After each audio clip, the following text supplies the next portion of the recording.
This is Paul Kelly for ESBR Boxing. Delighted to be joined in Belfast by Pody McCrory. Pody, I said to you, we're having a quick chat there, I said, have you recovered from your last fight? How are things? You looking forward to Christmas and kind of winding down before potentially a big 2025? Yeah, I feel good after my last fight.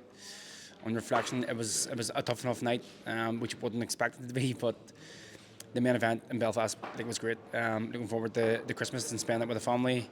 First Christmas off in a while, but I gotta stay in the gym because there seems to be shows coming thick and fast, and I want to be ready for one. Absolutely, absolutely. Have things been put to you for potential plans 2025 between yourself, coaches, managers, and every promoters and so on and so forth? Is there a plan coming together for the first half, the full year of 2025? Yeah, there's a few conversations. There's going to be a big show in Belfast, from what I gather, in the first quarter. Whether beyond that, I don't know. It's the risk that I'm looking to take now. Do I risk fighting a middle of the road fight, like my last one, to then potentially one punch can change the fight, then potentially miss out on the bigger opportunity? I don't know. If it's the right fight, that at 36 we got to pick the right fights. But as I say, there's many shows, there's many opportunities coming. The rehab season cards look amazing, and it'd be unbelievable to get involved in one of them. There's always big shows in the States, and as I say, I hear Matchroom's coming back to Belfast in the first quarter. So there is conversations, but there's nothing that's nailed down. You need to give Anto Kakachi, put a good word in with Turkey Al Sheikh to get you on one of those cards, absolutely, because he's obviously in there. But yeah, no, in all seriousness, I've obviously hearing the same things. Hopefully, a big show here at the beginning of March in Belfast, and it would be good to see you on that. In terms of you mentioned there, you're 36 years old now. You know, you said you're not going to be. Tommy said it as well. He doesn't want to be around forever. You're approaching that age where some people do throw a couple of the R word about sometimes, and I've mentioned it to you before yourself as well. But what do you think there is left to achieve? What's left in the Pody McCrory tank?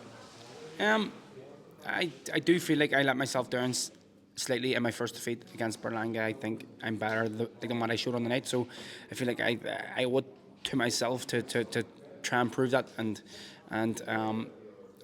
that's the main aim first, to get to that level and to try and prove that I'm better than what I showed the first time around.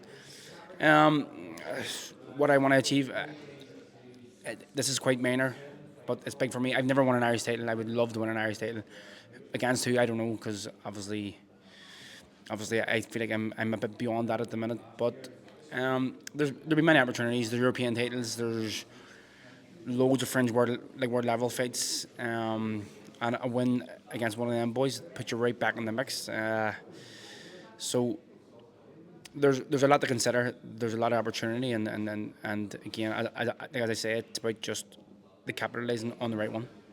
Hypothetically speaking, I'm just going to be completely hypothetical here. You get offered, maybe you have one more win in the beginning of 2025, and then you get offered, let's say you get offered a European title shot, but you also get offered a fight not for a European title against a bigger name for more money. Is it that fight that you're going after, or is it the titles at this stage? No, it's most definitely. I think it would be the bigger fight, the bigger profile, the bigger opportunity.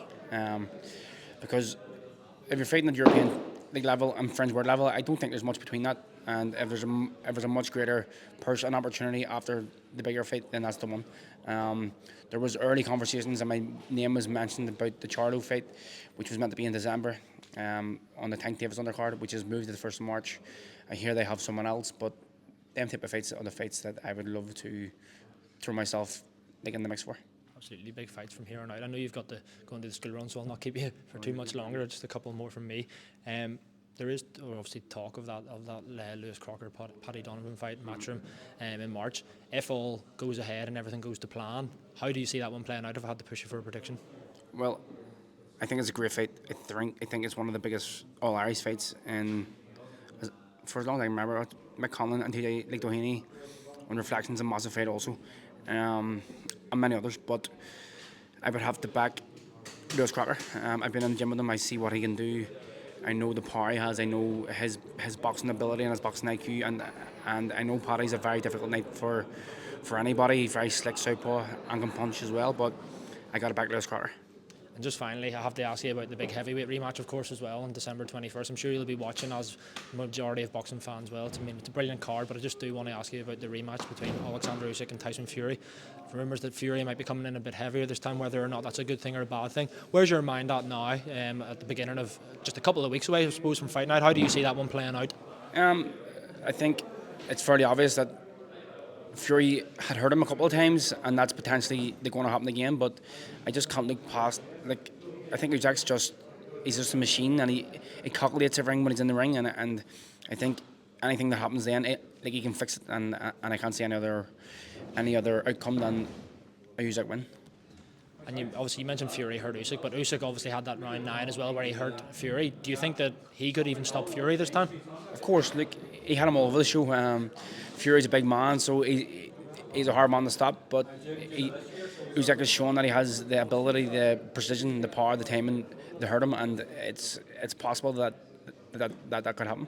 Well, Pody, I'll not keep you any longer. Pleasure as always speaking to you, and thanks very much for your time. Thank you very much, mate. Cheers.